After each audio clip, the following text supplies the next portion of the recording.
ಕೊಪ್ಪಳ ಜಿಲ್ಲೆಯ ಕೊಪ್ಪಳ ತಾಲೂಕಿನ ಯತ್ನಟ್ಟಿ ಗ್ರಾಮದಲ್ಲಿ ಸುಮಾರು 30 ವರ್ಷಗಳ ಕಾಲ ಸರ್ಕಾರಿ ಹಿರಿಯ ಪ್ರಾಥಮಿಕ ಶಾಲೆ ಯತ್ನಟ್ಟಿಯಲ್ಲಿ ಸೇವೆ ಸಲ್ಲಿಸಿ ಅಲ್ಲಿಯೇ ಸೇವಾ ನಿವೃತ್ತಿ ಹೊಂದಿದ ಮಲ್ಲಿಕಾರ್ಜುನ್ ಬೇವನಮಟ್ಟಿ ಅವರಿಗೆ ಗ್ರಾಮಸ್ಥರು ಹಾಗೂ ಹಳೆಯ ವಿದ್ಯಾರ್ಥಿಗಳ ಬಳಗದ ವತಿಯಿಂದ ಅದ್ದೂರಿಯಾಗಿ ಮೆರವಣಿಗೆಯ ಮೂಲಕ ಬೀಳ್ಕೊಡಲಾಯಿತು.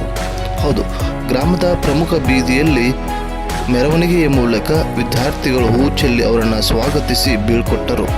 ಕಾರ್ಯಕ್ರಮವನ್ನು ವಿಶೇಷವಾಗಿ ಶಾಲಾ ಶಿಕ್ಷಕರು, ಗ್ರಾಮದ ಹಿರಿಯರು, ಹಳೆಯ ವಿದ್ಯಾರ್ಥಿಗಳು ಆಯೋಜನೆ ಮಾಡಿ ಬೀಳ್ಕೊಟ್ಟಿದ್ದು ವಿಶೇಷವೆನಿಸಿತ್ತು. ಸುಮಾರು 30 ವರ್ಷಗಳ ಕಾಲ ಒಂದೇ ಶಾಲೆಯಲ್ಲಿ ಸೇವೆ ಸಲ್ಲಿಸಿದ್ದು ಕೂಡ ಹೆಮ್ಮೆಯ ಸಂಗತಿ. ಗ್ರಾಮದ ಶೈಕ್ಷಣಿಕ ಪ್ರಗತಿಗೆ ಶ್ರಮಿಸಿದ ಮಲ್ಲಿಕಾರ್ಜುನ್ ಬೇವನಮಟ್ಟಿ ಅವರ ಗುರುಗಳಿಗೆ ಧನ್ಯತೆಯನ್ನು ತಿಳಿಸುವ ಮೂಲಕ ಊರಿನ ಗ್ರಾಮಸ್ಥರು ಸಂಭ್ರಮವನ್ನು ಆಚರಿಸಿದರು. ಇದೇ ವೇಳೆ ಆಗಮಿಸಿದ ಸಹೋದ್ಯೋಗಿ ಸ್ನೇಹ ಬಳಗದವರು ಸನ್ಮಾನಿಸಿ ಗೌರವಿಸಿದರು. ಸುಮಾರು 30 ವರ್ಷಗಳ ಸೇವಾ ಅವಧಿಯಲ್ಲಿ ಸಾವಿರಾರು ವಿದ್ಯಾರ್ಥಿಗಳ ಭವಿಷ್ಯ ರೂಪಿಸಿದ ಮಲ್ಲಿಕಾರ್ಜುನ್ ಬೇವನಮಟ್ಟಿ ಅವರಿಗೆ ಹೃದಯ ಸ್ಪರ್ಶಿ ಬೀಳ್ಕೊಟ್ಟ ಯತ್ನಟ್ಟಿ ಗ್ರಾಮಸ್ಥರು.